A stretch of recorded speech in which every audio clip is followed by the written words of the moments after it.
Greetings, this is Jeffrey Smith, and this is an educational tutorial regarding calculating the maximum allowable offer using self-directed IRA money, individual retirement account money.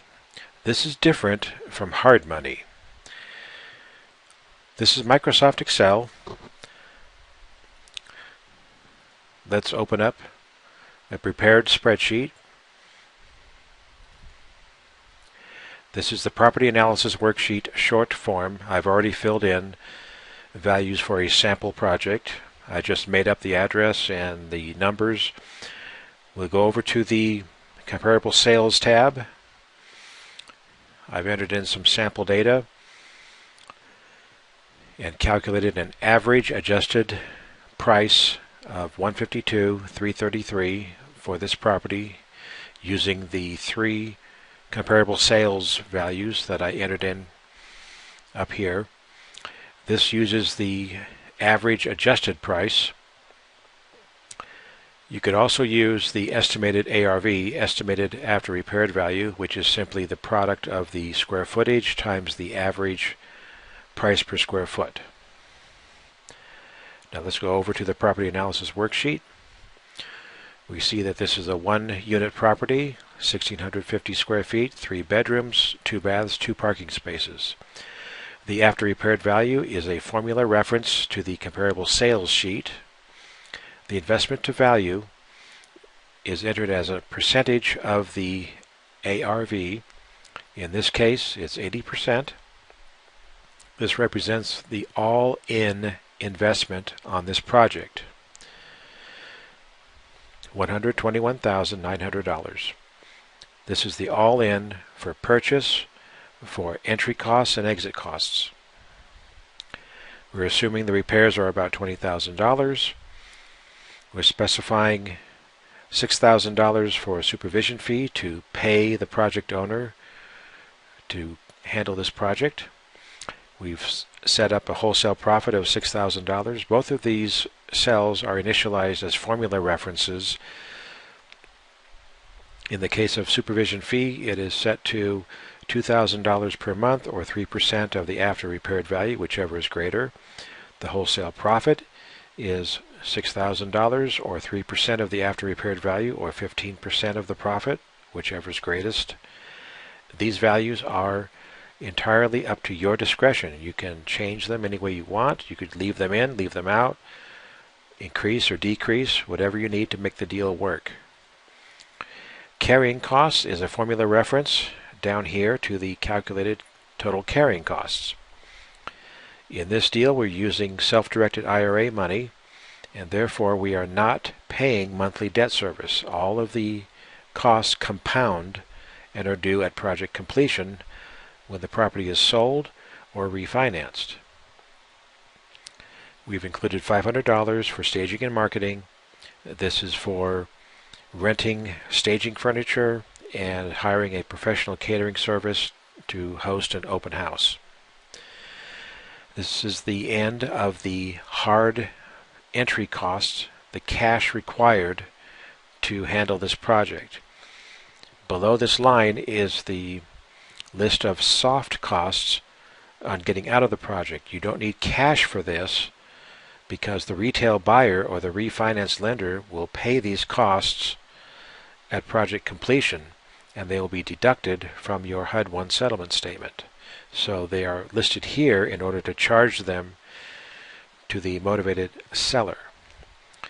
Assuming about 1% for the cost to sell, buyer incentives about 3% of the ARV, that's to pay the buyer's closing costs, and 6% is a rough estimate of the commissions to pay the listing broker and the buyer's broker to bring a ready, willing, and able buyer. Participation share. This is the share that you would want to offer to your financing partner who's providing the self-directed IRA money. Here it's listed as 10%. This represents a 10% apportionment of your gross profit on the deal that will go to your private financier. You can also call this a private incentive fee, private financing points, professional fees, or consulting fees. The point is that it's paid at the conclusion of the project so that your private financier is not self-dealing in the IRA money. The IRA is completely repaid at closing and out of the picture completely, and then your private financier then receives a fee from you in this amount. You can specify a percentage or an actual dollar amount. The finance charge is a formula reference down to the straight note interest field. This is calculated as a simple periodic rate applied to the amount borrowed, the straight note principal. The straight note principal is simply a formula reference over to the acquisition plus entry costs. This is the sum of the maximum allowable offer plus the entry cost. This represents the total amount of cash needed for the project. When you divide this number by the after repaired value, you arrive at 65.83%. This is well within the limits of hard money financing and private financing. So this is a very safe investment. You're only borrowing about 66% of the ARV to purchase the property and carry the property and fix it up and then resell it or refinance it. So the private financier is well protected with this protective equity margin. Now let's go over to Microsoft Word, and we will generate a project summary sheet.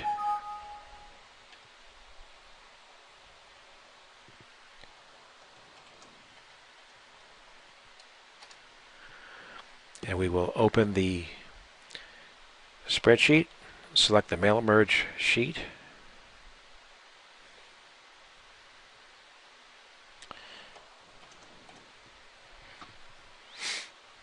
select preview, and now we have the summary sheet filled in.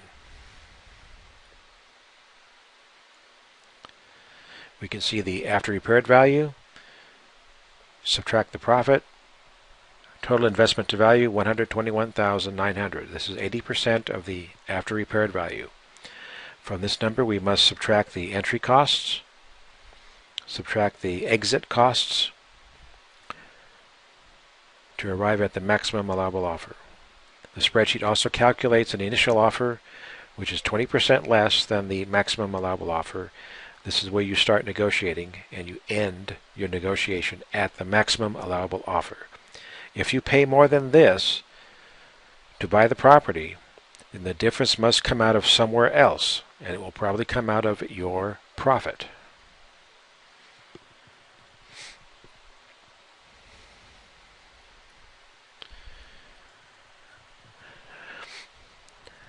Now when we ask for financing, we need to use a private financing template.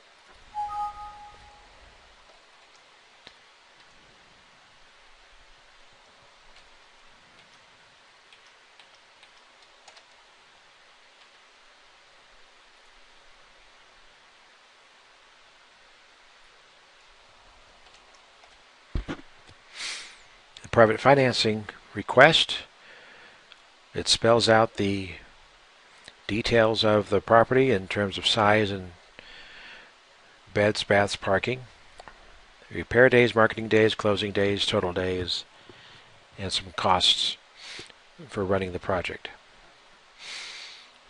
This all looks very similar to the summary. And at the bottom we have a summary of our request. We're requesting a straight note, which means that we borrow all of the cash and it's all owed back plus the finance charge at the end of the project. There are no payments made during the project. You can see that the monthly debt service here is 0. There are no monthly payments. Everything compounds. So we're borrowing $100,276, which is 65.83% ARV. Adding in $3,000 for deferred interest, this is roughly equivalent to 11.89% annual interest rate compounded monthly, and it will be due in 3 months with a total balloon of $103,286.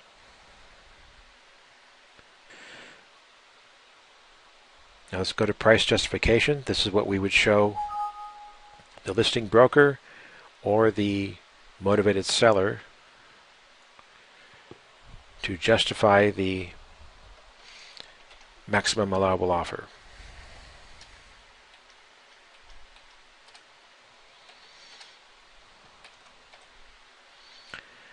Here we are cutting out all of the profit calculations and percentages that would lead the seller to figure out what the profit margin is.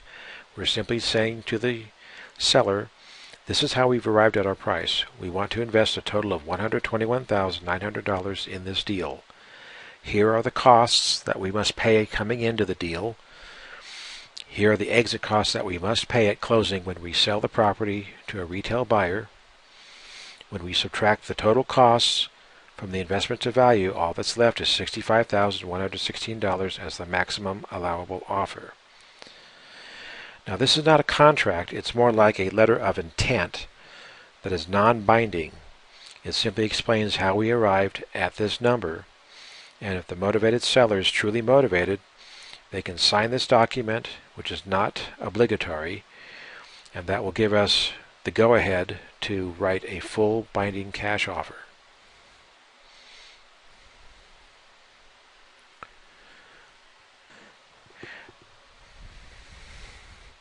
Now if you want to wholesale this deal, you can generate a wholesale summary sheet.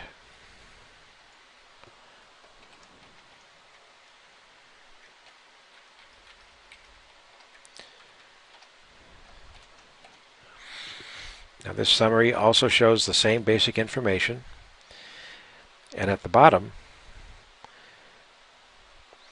it shows that we have arranged for private financing subject to the financier's approval of you assuming this project. Now if the wholesale buyer is providing their own financing, then they're requested to deposit the $6,000 assignment fee with our escrow agent. We would give them 2 to 3 days to examine the repair details and to approve the project, and then their assignment fee goes hard. They have bought the project. This is because before we send this summary to our wholesale buyers list, we've already had a general contractor go through the property and prepare a report, a scope of work estimate on the repair details with cost estimates. It's also subject to the private financier approving the wholesale buyer, so it's still non-binding. Now let's go back to Microsoft Excel. Let's open the Fix and Rent spreadsheet. This is basically the same as the fix and sell. The only real difference is we use the pro forma income valuation to determine how much debt the property can support. In this case, the debt present value is $100,200. This is how much debt the property can support given this kind of income and operating expenses to arrive at the net operating income. We then specify a debt coverage ratio and the loan-to-value rate, the annual interest rate, and the amortization term, 300 months, that's 25 years. With these income, expense, and debt parameters, this property can support a debt of $100,200. When we take this debt value and divide it by the 70% loan-to-value, we arrive at the property pro forma value. That's $100,200 divided by 0.70 equals $143,100. This is the property valuation according to the amount of debt that the property can support. Now, since this is a rental property, lenders also like to see that this particular percentage here, which is 50.05%, is not greater than 70%. That is, the lenders will take the gross income, multiply it by 70%, and determine how much debt the property can support at that level. In this case, since we're using a much higher debt coverage ratio, this percentage is actually lower than 70%, and therefore this is a very safe loan for this property. Back on the analysis sheet, the after repaired value is a formula reference to the pro forma property value that was calculated on the other worksheet. The investment to value ratio is a formula reference to the loan to value rate. We've also removed the cost to sell and the co-op commission, and of course the buyer incentives is now just the tenant improvements. We're not doing any tenant improvements on this property, therefore this cell is blank. The cost to refinance, we are assuming it's 2.5% of the loan amount, and the participation share again is 10% of the gross profit. We've set the finance charge as a formula reference to the straight note interest, and we've set the simple interest to 12%, and Excel has calculated the compounded rate at 11.90% on an annualized basis. There's no profit on this deal because it's a fix and rent, therefore we've changed the profit label to retained equity.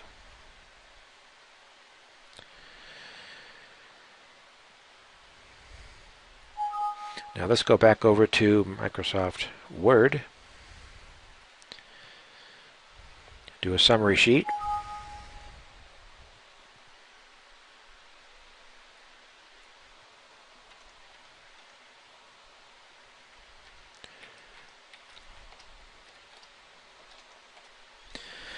And here is the analysis sheet for the fix and rent project. The after repaired value is different, the retained equity is different, percentages over here are different.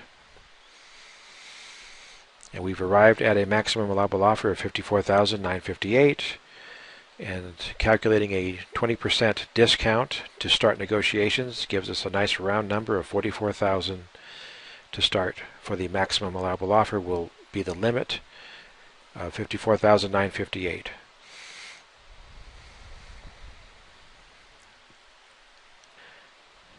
Now, we've already done private financing in the previous example, so let's look at the refinancing template. This is how you would ask a refinance lender to refinance this project at completion of the repositioning and stabilization.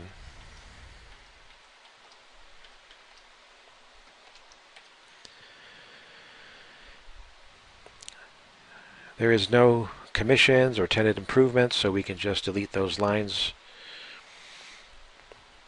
Participation share.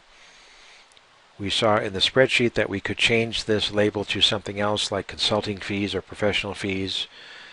You would change it to what you think is appropriate that the refinance lender will allow. Most refinance lenders are only looking to do a rate and terms refinance, and therefore any cash that's not going to pay off an existing loan on the property, they have to question that. So make sure it's a legitimate expense, that it's not money coming to you in the form of cash out on the refi. Make sure it's going to a third party like your private financier. And here are the anticipated refinance terms. We're doing a 70% loan to value refi, 5.250%, 300 months, that's 25 years. The annual mortgage constant is 7.19%. It's slightly higher than the annual interest rate because it includes principal repayment. Pro forma operating data. This is how we anticipate the property to be operated once it's completely repositioned and stabilized. Gross rent coming in, $1,200 per month. Subtracting vacancy and credit loss. Other income would be for properties that have, for example, coin-operated laundry machines. We come up to the effective gross income, subtract the gross operating expenses. In this simple example, we're assuming that the only expenses are the insurance and taxes, that the tenant has a large deductible for usual and customary repairs and maintenance. You may want to adjust that number accordingly for your area. Net operating income, $10,810. We subtract the annual debt service, and we have our net cash flow before taxes, $3,600. or $300 per month. That gives us an 8.39% apparent return on equity. However, this is a refinance deal, so all of the money that was put in is coming back out. And therefore you have no net cash invested, and this $300 per month is free money. You're printing money out of thin air.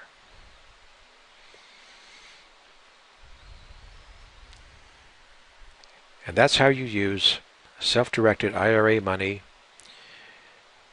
My name is Jeffrey Smith, and thank you for your support.